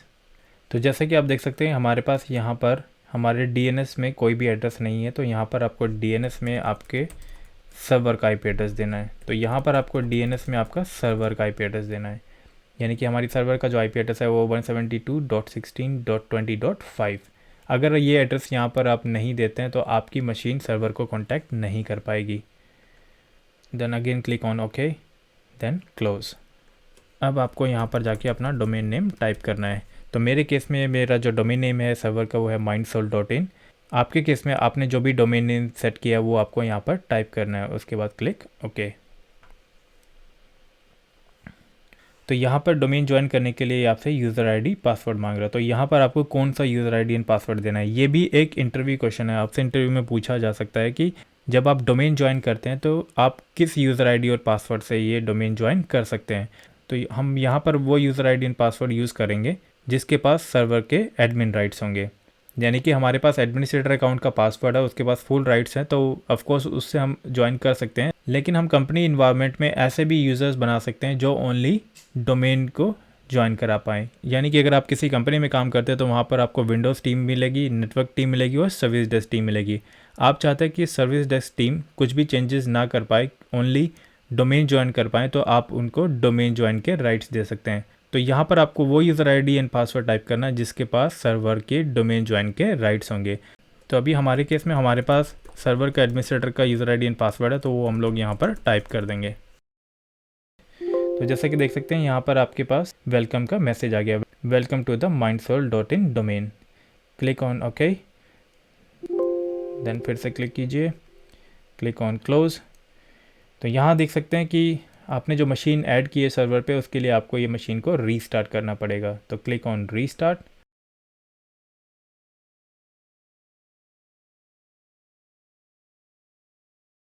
तो जब तक इस पे विंडोज़ अपडेट इंस्टॉल हो रहे हैं तब तक हम लोग दूसरी मशीन को भी डोमेन में ज्वाइन करा लेते हैं। तो आपको विंडोज़ आर प्रेस करना है, उसके बाद आप रन विंडो पर टाइप करेंगे sysdm.cpl, क्लिक ऑन चेंज। तो यहाँ पे देख सकते हैं कि आपका जो कंप्यूटर नेम है वो बहुत ही ज़्यादा लॉन्ग है, यानी कि ये याद रखना इजी नहीं है। तो अभी आप क्या करेंगे, मैं इस मशीन को एक कस्टमाइज नेम देता हूँ, MS यानी कि माइंडसोल एंड WS वर्कस्टेशन 01। और कंपनी इन्वायरमेंट में हम लोग क्या करते हैं कि हम लोग लोकेशन वाइज भी नाम देते हैं, यानी कि फॉर एग्जांपल ये मेरे डोमेन का नाम हो गया MS माइंडसोल, WS से मेरा नाम हो गया वर्क स्टेशन। अगर आपका ये लैपटॉप है तो यहाँ पे LPT या लैपटॉप या LT भी दे सकते हैं, ये डिपेंड करता है कि आपकी ऑर्गेनाइजेशन में किस तरह का नाम यूज़ किया जा रहा है। तो यहाँ पर अगर MSWS में लिख देता हूँ वर्क स्टेशन, यहाँ पर आप फर्स्ट फ्लोर भी दे सकते हैं यानी FF फर्स्ट फ्लोर, और अगर आप यहाँ पे सेट करना चाहते हैं सेकंड फ्लोर सो SF, तो आप अपनी नीड के अकॉर्डिंग ये रीनेम कर सकते हैं। यूजुअली हम लोग कंपनी इन्वायरमेंट में लोकेशन वाइज नाम देते हैं, तो अभी फ़िलहाल के लिए हम लोग देते हैं MSWS वर्कस्टेशन 01, और यहाँ पे मैं क्लिक कर लेता हूँ डोमेन पर। तो अभी आपको क्या करना है, डोमेन ज्वाइन करने से पहले आपको देखना है अपने नेटवर्क कार्ड पर आपको IP एड्रेस असाइन है या नहीं। तो चलिए यहाँ से चेक कर लेते हैं कि हमारे पास कौन सा IP एड्रेस असाइन है। तो यहाँ देख सकते हैं हमारे पास कोई भी IP एड्रेस यहाँ पर फ़िलहाल असाइन नहीं है। तो यहाँ से हम लोग IP एड्रेस असाइन करेंगे। हमारी इससे पहले जो मशीन थी वहाँ पर हमने IP एड्रेस दिया था 10, तो इस मशीन को हम IP एड्रेस देंगे 11।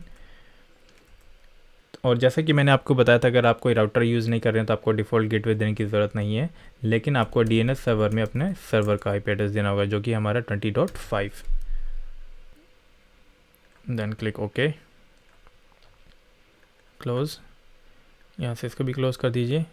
तो आप देख सकते हैं हमारी मशीन ने नेटवर्क को डिटेक्ट कर लिया। Click on yes. तो यहाँ आप देख सकते हैं मैं ऑलरेडी अपने कंप्यूटर का नाम रीनेम कर चुका हूँ और यहाँ पर मैंने अपने डोमेन का नाम टाइप किया है। Click on okay. यहाँ से आपको वो user ID and password type करना है जिसके पास सर्वर के राइट्स होंगे। तो आप देख सकते हैं ये मशीन भी हमारी डोमेन में ज्वाइन हो गई है। तो click okay and close, restart now. तो जब तक हमारी ये मशीन रीस्टार्ट हो रही है हम दूसरी मशीन पर जाके देख लेते हैं जो कि हमने इससे पहले डोमेन में ज्वाइन की थी। कनेक्ट।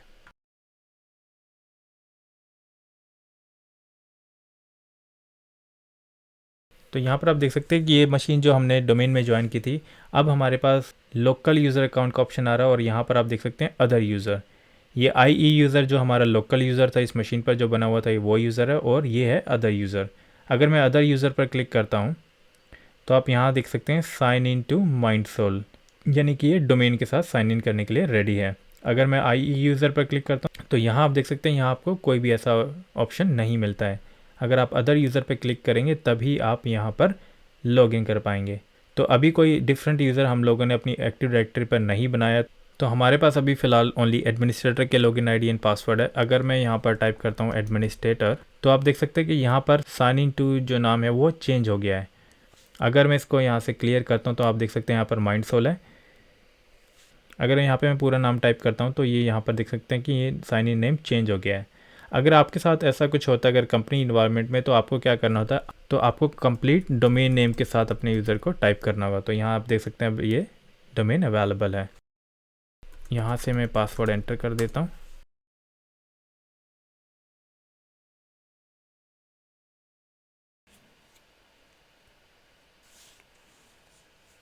तो ये आप देख सकते हैं हम लोगों ने अपनी विंडोज़ 10 मशीन पर अपने एडमिनिस्ट्रेटर अकाउंट से लॉगिन कर लिया जो कि एक डोमेन अकाउंट है।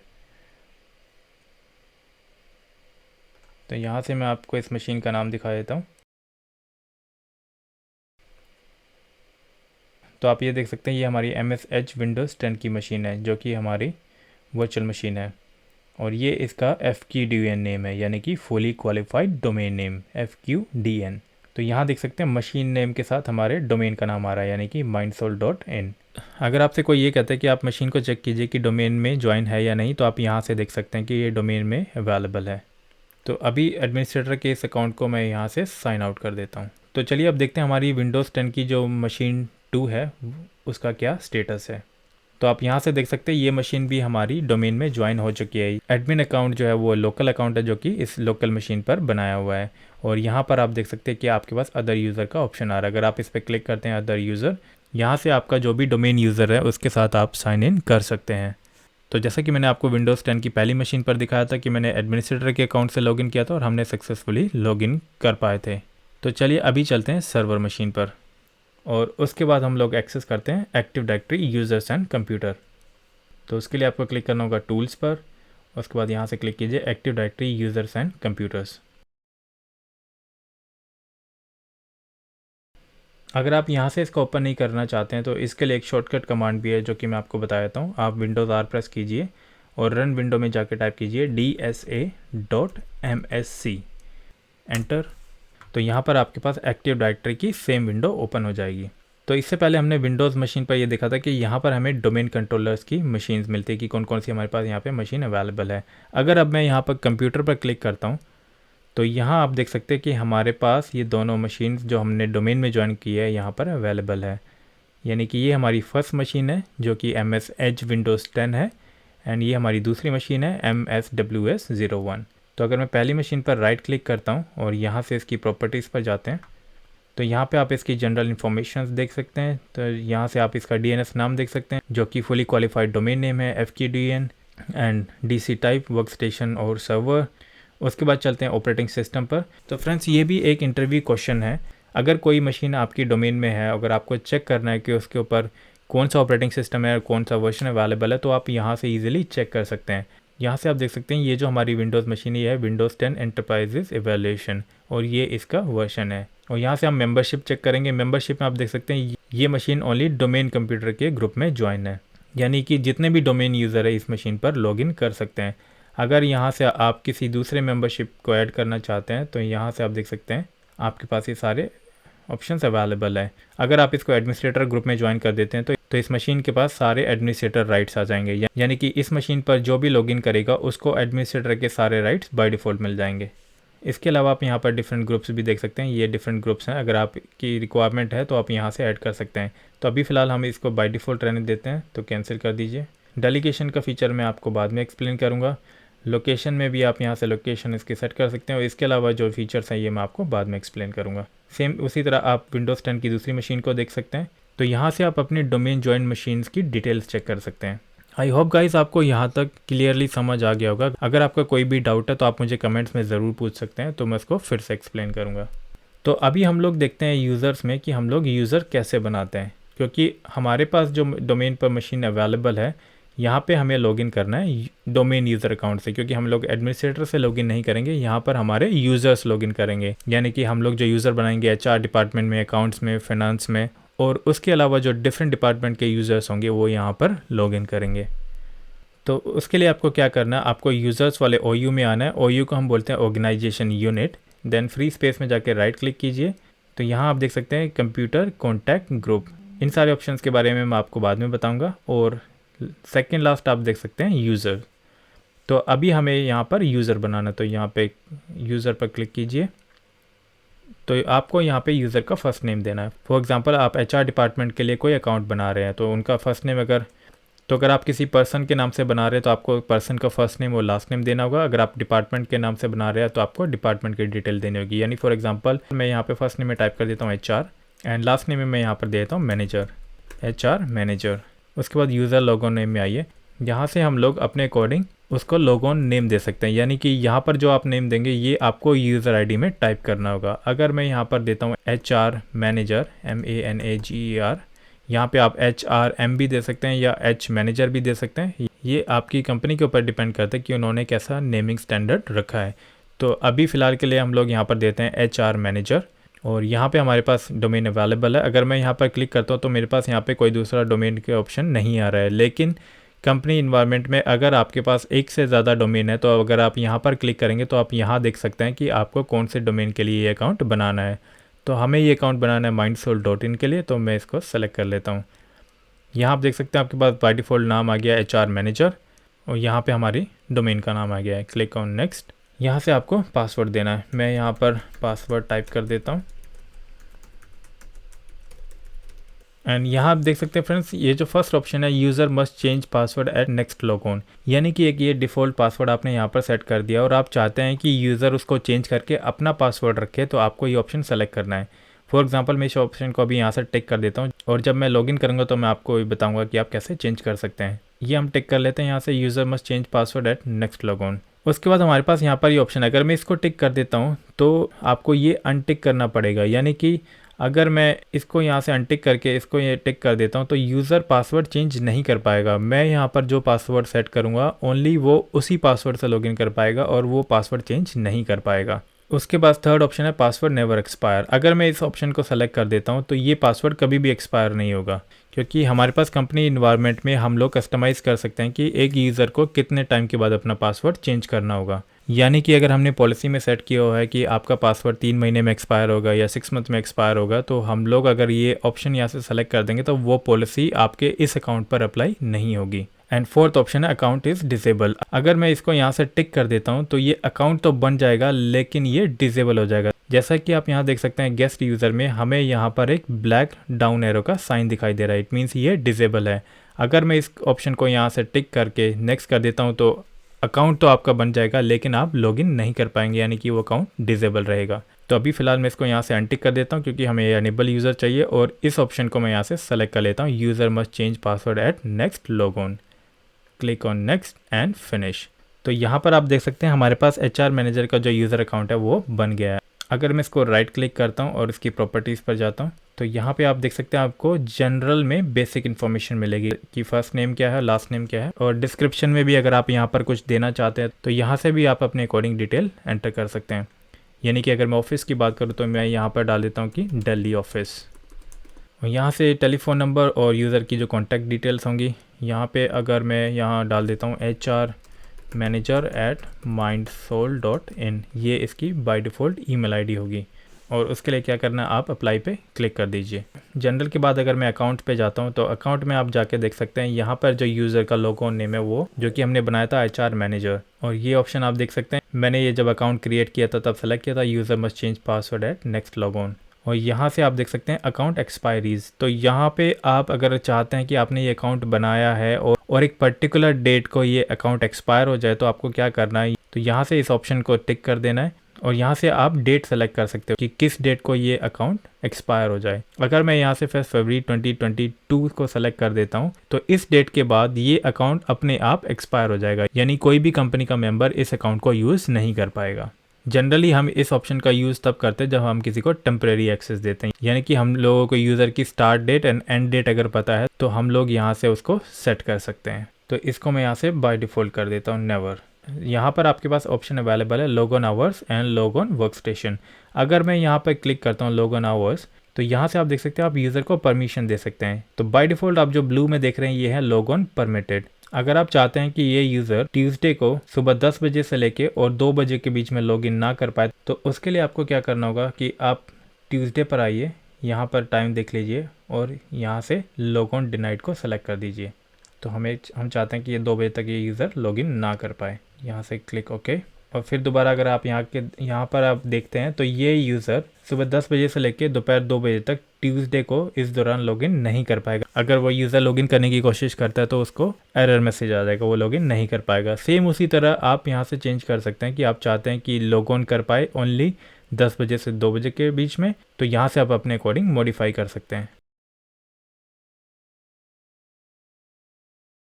तो इसको अगर मैं बाय डिफ़ॉल्ट फिल कर देता हूँ क्लिक ओके अप्लाई। सो जिस तरह हम लॉग ऑन आवर्स में से लॉगिन आवर्स सेट कर सकते हैं उसी तरह हम लॉग ऑन वर्क स्टेशन में से मशीन भी डिफाइन कर सकते हो कि ये यूज़र किस मशीन पे लॉगिन करे। यानी कि यहाँ से अगर आप असाइन करते हैं कि ऑल कंप्यूटर तो ये यूज़र किसी भी मशीन पर लॉगिन कर सकता है।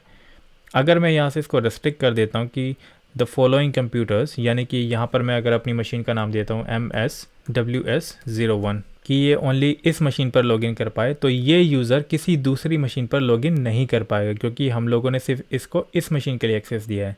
तो मैं इसको यहाँ से प्रैक्टिकल के लिए ओके कर देता हूँ। तो उसके बाद जब हम लॉगिन करेंगे तो चेक करेंगे कि ये एप्लीकेबल होता है या नहीं। यहाँ से आप चले जाइए मेंबर में, यहाँ से आप देख सकते हैं ये यूज़र ओनली डोमेन यूज़र का मेंबर है। अगर आप यहाँ पे ऐड पे क्लिक करते हैं एडवांस पे, उसके बाद फाइंड नाउ में आप देख सकते हैं कि ये ग्रुप्स अवेलेबल हैं और यहाँ से आप इन ग्रुप्स में इस यूज़र को ऐड करा सकते हैं। यानी कि अगर आप एडमिनिस्ट्रेटर में इसको ऐड कराते हैं तो इसके पास सारे एडमिनिस्ट्रेटर के राइट्स आ जाएंगे। तो यानी कि ये अपने अकाउंट से लॉगिन करके हमारे कंप्यूटर पे हमारी किसी भी मशीन पर चेंजेस कर सकता है। तो तो अभी फ़िलहाल हम लोग इसको एक्सेस नहीं देना चाहते हैं, तो इसको कैंसिल कर देते हैं।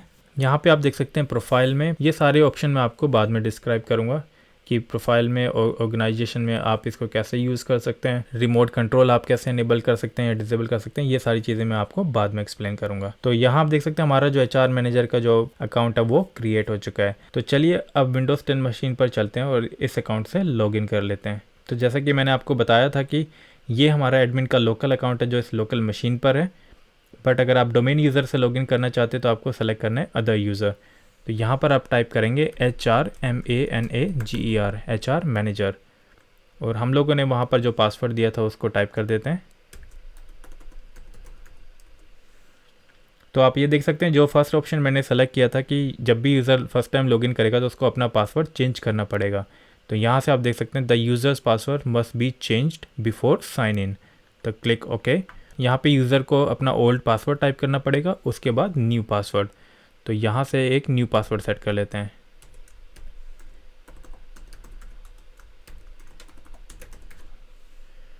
तो यहाँ से मैंने एक नया पासवर्ड डाल दिया, क्लिक ओके। तो देख सकते हैं आप password has been changed, but यहाँ पर हमारे पास ये एक एरर आ रहा है, to sign in remotely you need the right to sign in through remote desktop service.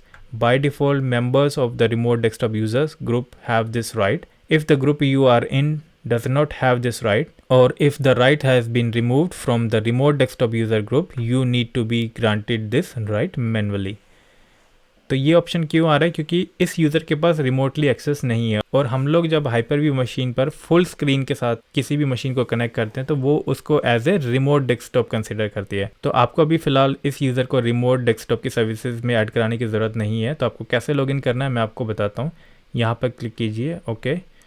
इस मशीन को यहाँ से बंद कर दीजिए। फिर से अपनी हाइपर-व्यू की कंसोल पर जाइए, यहाँ पर राइट क्लिक करके कनेक्ट। यहाँ से आपको क्या करना है, ये लार्ज स्क्रीन पे आपको कनेक्ट नहीं करना है। पहले मैंने क्या किया था, यहाँ से इसको लार्ज स्क्रीन पर कनेक्ट कर लिया था।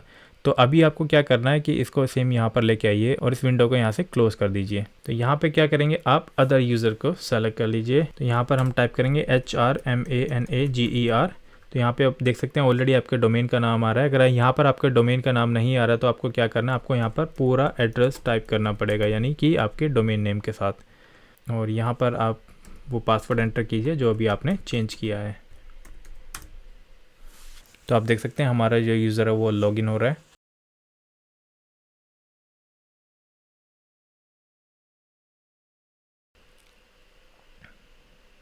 तो यहाँ से आप देख सकते हैं कि हम लोगों ने यूज़र अकाउंट से हमारी डोमेन वाली मशीन पर लॉगिन कर लिया है।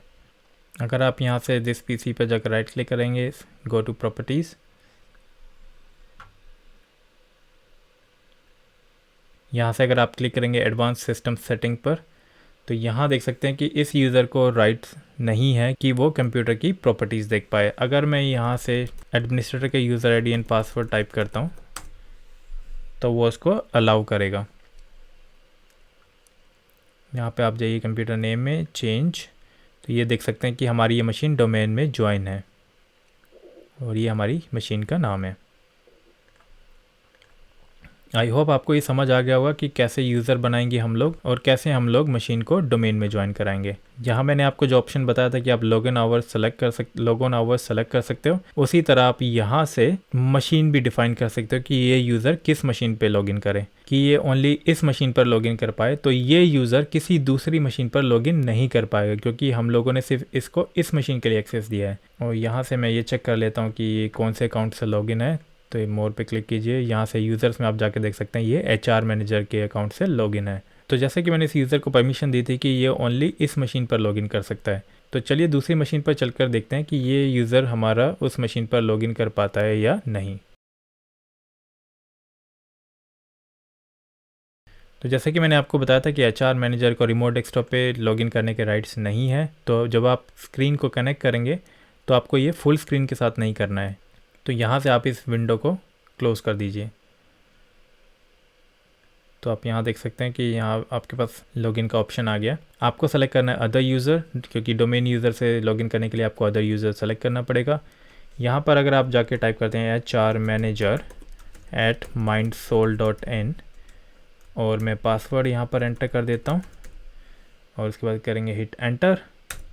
तो यहाँ आप देख सकते हैं हमारे पास यहाँ पे एरर मैसेज आ रहा है, your account is configured to prevent you from using this PC, please try another PC. यानी कि हम लोगों ने एक्टिव डायरेक्टरी से इस यूज़र को डिनाई किया है कि वो किसी और मशीन पर लॉगिन ना कर पाए, ओनली एक पर्टिकुलर मशीन पर लॉगिन कर पाए। अगर मैं यहाँ से दोबारा सर्वर मशीन पर जाता हूँ, HR मैनेजर को डबल क्लिक कीजिए, यहाँ से जाइए अकाउंट में, यहाँ से सेलेक्ट कीजिए log on to workstation. मैं अगर इसको यहाँ से अब ऑल कंप्यूटर कर देता हूँ और क्लिक ओके, अप्लाई ओके। अगर आप दोबारा जाके चेक करेंगे तो आप यहाँ देख सकते हैं ये अब ऑल कंप्यूटर के अवेलेबल है और वो जो मशीन थी बाय डिफ़ॉल्ट डिलीट हो गई है, राइट। वो हमारी मशीन यहाँ पर अभी अवेलेबल नहीं है। तो चलिए चलते हैं हमारी विंडोज़ 10 की मशीन पर और देखते हैं कि क्या हम लॉगिन कर पाएंगे। सेलेक्ट अदर यूज़र, यहाँ से टाइप करेंगे HR मैनेजर। तो आपको यहाँ पर देखना है कि मेक श्योर आपका ये डोमेन नेम यहाँ पर आ रहा हो माइंडसोल। अगर ये यहाँ पर नहीं आ रहा है तो आपको फुल नेम एंटर करना पड़ेगा अपने डोमेन नेम के साथ और उसके बाद आपको टाइप करना है अपना पासवर्ड। तो यहाँ पर आप देख सकते हैं कि हमारा लॉगिन प्रोसेस हो गया है। क्योंकि ये फर्स्ट टाइम लॉगिन कर रहे हैं तो ये इस पर एक लोकल प्रोफाइल बना रहा है। तो यहाँ पर हम इस मशीन पर भी हमने लॉगिन कर लिया है और यहाँ आपको जाके दिखाता हूँ मैं, जो हमारा यूज़र है वो है HR मैनेजर और यहाँ से मैं आपको दिखाता हूँ कि हमारी ये कौन सी मशीन है जिस पर हमने लॉगिन किया है। तो आप देख सकते हैं हमारी जो मशीन है MSH विंडोज़ 10 की जो मशीन है जिस पर हमने लॉगिन किया है। तो आई होप गाइस आपको ये क्लियर हो गया होगा कि कैसे हम लोग यूज़र अकाउंट बनाएंगे, कैसे हम किसी मशीन को डोमेन में ज्वाइन कराते हैं और कैसे हम यूज़र्स को परमिशन दे सकते हैं लॉगिन करने के लिए या किसी पर्टिकुलर मशीन के लिए। उसके अलावा भी हम लोग यूज़र पे काफ़ी सारी पॉलिसीज़ अप्लाई कर सकते हैं जो कि हम ग्रुप पॉलिसी के थ्रू करते हैं। ग्रुप पॉलिसीज़ भी मैं आपको आगे एक्सप्लेन करूँगा आप आने वाली वीडियोज़ में। हम लोग कंपनी इन्वायरमेंट में एक्टिव डायरेक्टरी के थ्रू यूज़र्स को, कंप्यूटर्स को और अदर डिवाइसेस को कंट्रोल कर सकते हैं, जैसा कि मैंने आपको एक्सप्लेन किया था। सो गाइस हमारा प्राइमरी डोमेन कंट्रोलर का जो टॉपिक है वो पूरी तरह से कंप्लीट हो गया है, यानी कि हमने सक्सेसफुली एक प्राइमरी डोमेन कंट्रोलर बना लिया अपने सर्वर इन्वायरमेंट में। तो जैसा कि मैंने आपको बताया था कि हमारे पास 4 तरह के डोमेन कंट्रोलर होते हैं, PDC, ADC, CDC and RODC। तो PDC प्राइमरी डोमेन कंट्रोलर आज हमने डिस्कस किया और हमने देखा कि हम कैसे PDC मशीन को कॉन्फ़िगर कर सकते हैं और इसके अलावा ADC, CDC एंड RODC के लिए हम नेक्स्ट वीडियो में डिस्कस करेंगे। बिकॉज अगर हम one by one step by step करेंगे तो वो हमारे समझने के लिए भी ज़्यादा अच्छा होगा। तो नेक्स्ट वीडियो में हम लोग डिस्कस करेंगे ADC के बारे में, जो एडिशनल डोमेन कंट्रोलर है, CDC एंड RODC, और उसके अलावा भी काफ़ी सारी डिटेल्स हैं जो अभी हम लोगों ने डिस्कस नहीं की है, तो वो भी मैं आपके साथ डिस्कस करूंगा, जैसे कि क्यों हमें इन सर्वर्स की अपनी कंपनी इन्वायरमेंट में ज़रूरत होती है, different types of users and groups हम कैसे बनाते हैं और कैसे हम लोग सर्वर इन्वायरमेंट में उनका यूज़ करते हैं। आई होप आपको ये MCSA की एक्टिव डायरेक्टरी पार्ट 1 की वीडियो ज़रूर पसंद आई होगी। अगर आपको ये वीडियो पसंद आए तो वीडियो को लाइक करने के साथ साथ शेयर ज़रूर करें और आने वाली नई वीडियोस के लिए हमारे चैनल को सब्सक्राइब करें। तो चलिए मिलते हैं आपसे MCSA की अगली वीडियो में। Thanks for watching.